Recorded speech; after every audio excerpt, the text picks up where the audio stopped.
What's good with it, YouTube? You know it's your boy Don coming to you with another video of the Greenhouse Effect. Make sure to like, comment, subscribe, turn on post notifications, and without further ado, let's get into the video. So, I know my setup a little different today. It's because my mics that I plug into my phone are actually charging right now. Both of them dead, so gotta use my other mic. But I was going through my comments about the different topics that y'all was giving me, and the one that really stood out to me today was keeping a positive mindset in your 20s. So I want to talk about keeping a positive mindset just overall, not just in your 20s. And I came up with like 3, 4, maybe 3.5, I would say, tips as to how you can do that. So the first one is talking to yourself more positively and talking to other people more positively as well. Eliminate negative words. Eliminate the word but. Eliminate the word can't. Eliminate giving excuses for yourself or giving people excuses for yourself at the start of a task. For example, if you're going to present, when you go up there to present, the first thing you say is, "Oh, I'm not really good at presentation, so please excuse me." Don't say that. Don't tell people that, because you're already giving yourself as an excuse to not try as hard as you need to, and giving people an excuse to not look at you in the light that they need to look at you. Like, they ain't gonna take you as serious because they know you're already giving yourself an excuse. You ain't gonna try your hardest. So talk to yourself positively, talk to others positively. Don't say you can't do something. When you say you can't do something, essentially what you're doing is saying that before I even try, before I even give myself time to go throughout the day and see if this thing is a possibility, before I even attempt to get something going, I'm telling myself I will fail. That's basically what it is. When you say but, you're giving yourself a downfall. You're giving yourself an excuse. You're giving yourself a reason as to why a task cannot be achieved. For example, if I say I want to go play volleyball after I get off work, right? When I wake up in the morning, that's the first thing I say. And then I turn around and I say, but I don't know if I'll be able to do it because I'm going to be tired from work. I don't know how the day going to play out. I don't know if I'm going to be tired. I don't know if it's going to be a really hard, extensive day, or if it's going to be something chill and something light. I don't know that. So before I even give myself the chance to go through the day, I already told myself I can't do it. I already told myself, but it probably ain't going to happen because I'm going to be tired from work. I can't predict the future. It's better to say I want to play volleyball after work and then say, let me see how I feeling after work. Take that butt out there completely. Give yourself the chance, right?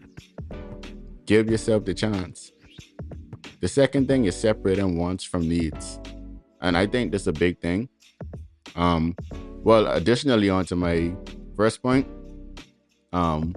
the biggest takeaway from that, talking to yourself and talking to other people more positively, the biggest takeaway from that is that I ultimately believe that the way that we talk and the way that we communicate affects the way that we think, and the way that we think affects the way that we act, the way that we move, and also the way that other people treat us. That's the biggest takeaway. So if we talk more positively, we think more positively, we act more positively, people treat us better, treat us with more respect, treat us with more positivity. And that overall aids in us keeping a positive mental state, right? Okay, now on to my second point. Separating your needs from your wants. You could always feel down because you feel like the things that you getting, you don't get what you want. You don't get your blessings, basically, right? But it's because the blessings that we are receiving, the needs that we are receiving, ain't really what we looking to get. We're looking for our wants. Like a lot of people staying in an apartment and then saying, "Oh, this apartment so ghetto. This apartment so this. I wish I could stay in a penthouse. I wish I could stay in a house. I wish I could stay in this. These are things that I want." These are the things that you need, though. You getting shelter. You blessed for just getting shelter. You know, most people don't have no shelter. If you getting your needs, you are blessed. A lot of people don't get their needs. When it comes to food, If you able to eat something, you blessed. It ain't gotta be 5-star meals, it ain't gotta be from a certain restaurant. It ain't gotta be whatever food you craving at this exact moment in time. It ain't gotta look the best. It ain't even gotta taste the best. As long as you getting food in order to nourish your body and give you energy to go throughout the day, you are blessed. You are blessed, right? We ain't built to get all our wants. That ain't the way God designed us. We go through trials and tribulations. At the end of the day, we get blessed. We get our blessings when we're ready to receive them, but we still have to go through our trials, or else we're going to get complacent in those blessings.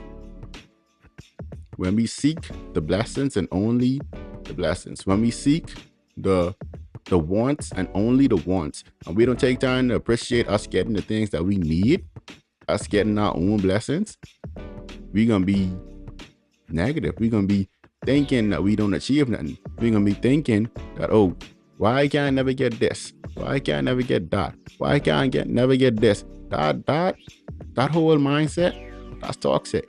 That's negative. That can drag you into depression, drag you into despair, because you weren't realizing that, okay, yeah, you ain't getting the car with the sunroof, you ain't getting a new Corvette, you ain't getting the penthouse, you ain't getting the 5-star meal, but guess what?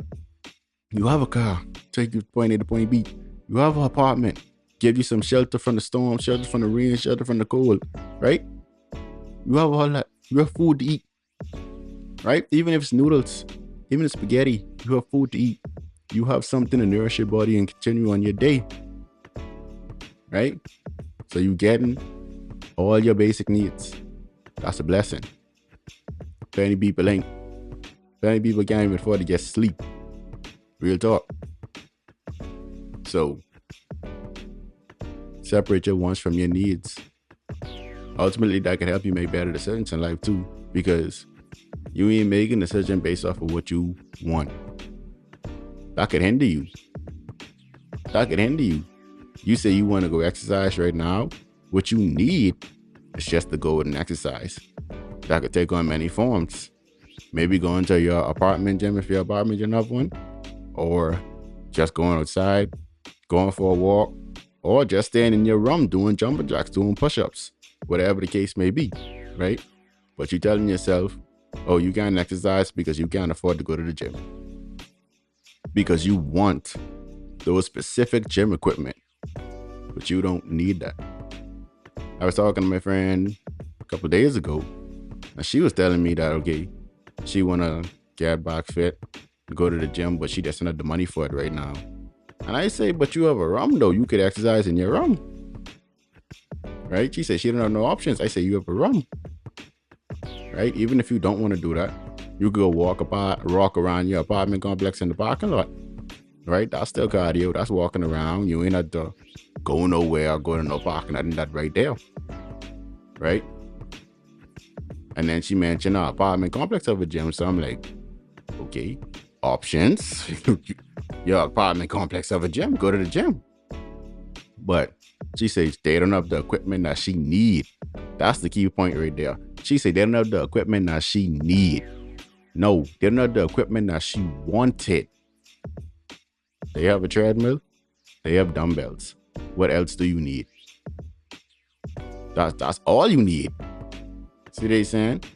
They don't have the equipment that you want. They don't have the squat bar that you want. They don't have the lateral pull down that you want. They ain't get these machines that you want. But they have what you need.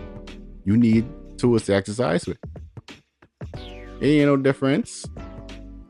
I mean, it's a difference in the grand scheme of things, but deep down into getting you to receive your results, the goal that you want, there is no difference. You still gonna get there. They have what you need for the time being until you can get to where you want. See what they saying? You always have an option. As long as you have an option, and this may half point. That's the why I said like 3.5 kind of points. You always have an option. So as long as there is an option, there is a way for you to maintain a positive mindset. As long as there's an option, there's a way for you to keep going. As long as there's an option, there's a way for you to get in a better space. And the only time that you don't have an option is when you're dead. There's always an option. Even if you're unemployed, you have the option to go look for a job, right? And you get a job that ain't really paying you what you want, but you getting paid. The pay is what you need to pay your bills, to do whatever you got to do. See what they saying? So you have that option to find a job. You have the option to call somebody, ask somebody, hey, you know, if anybody hiring? That's another option.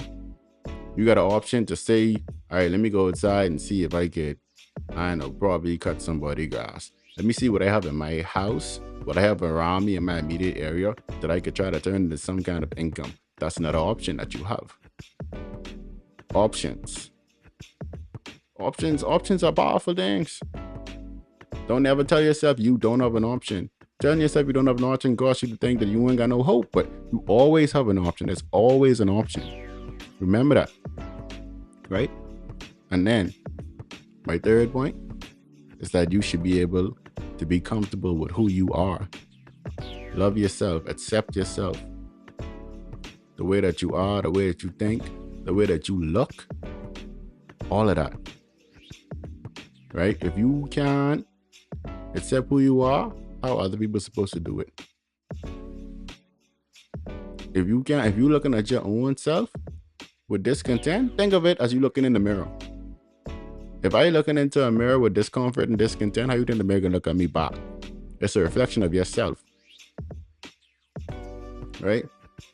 If I can't even respect me and my body and who I am, how are other people supposed to do it?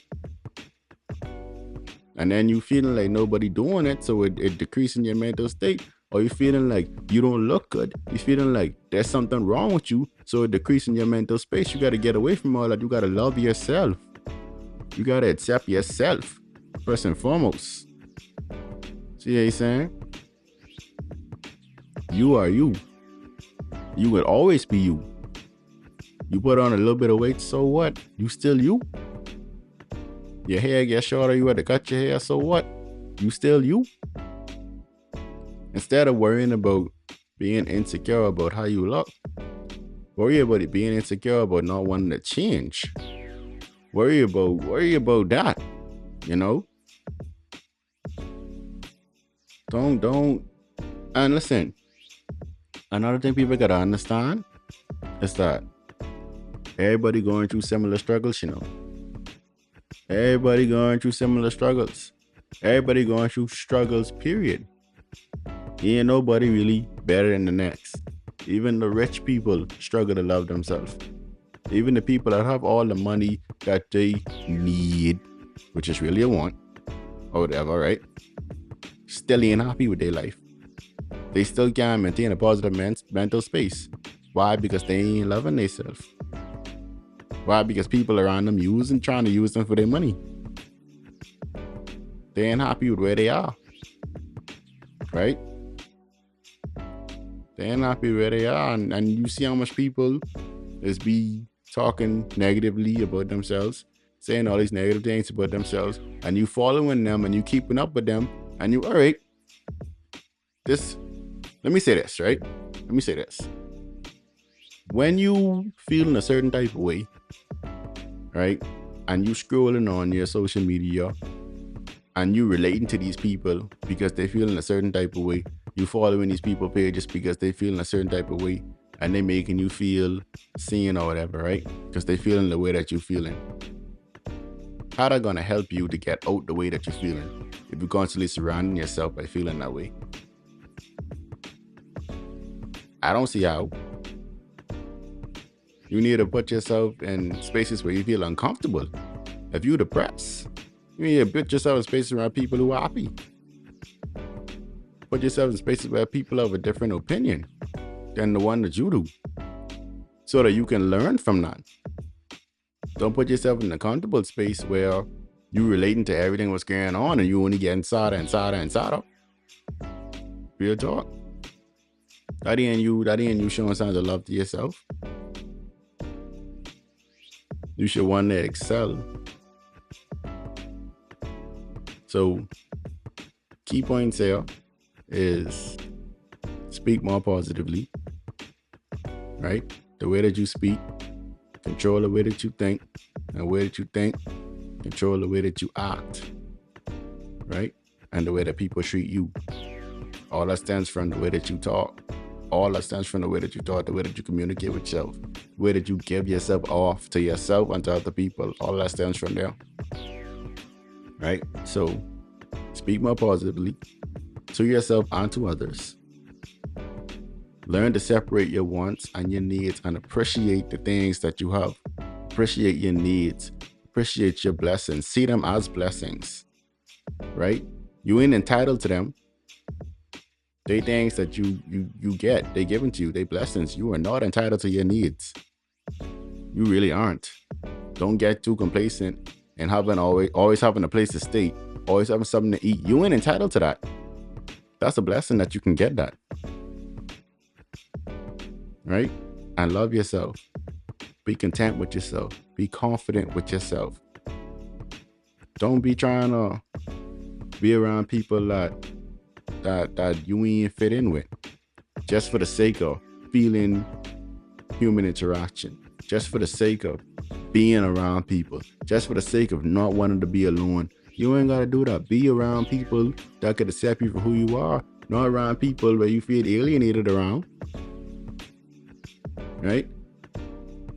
And before you could even be around people that could accept you for who you are and that could love you for who you are, you need to be able to do that for yourself.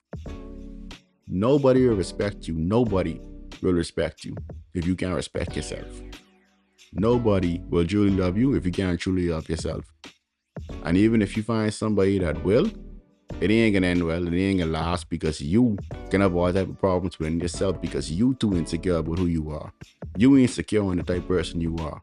You can be tripping. You can cause conflict, right? Nobody want to deal with that. You are who you are, but it ain't nothing wrong with you. I don't care what you're going through. I don't care if you have 5, 13 kids, bro. I don't care if you fat. I don't care if you bald head. I don't care. Whatever, bro. Nothing wrong with you. Nothing wrong with you, babe. You are who you are, and you going through your own circumstances, but nothing is wrong with you. Be confident in the person that you are. Be confident in the skin that you are in. Real talk. But that's all I wanted to say for y'all today. So make sure to leave a like, comment, subscribe, turn on post notifications, all that good stuff. And without further ado, I'll see y'all in the next video. We out. Baby, I'm the realest that hop up on your same. So please look it, don't take me for no lame. I know it's intense to deal a nigga from the island, but don't fall under pressure, I promise I'll keep you smiling.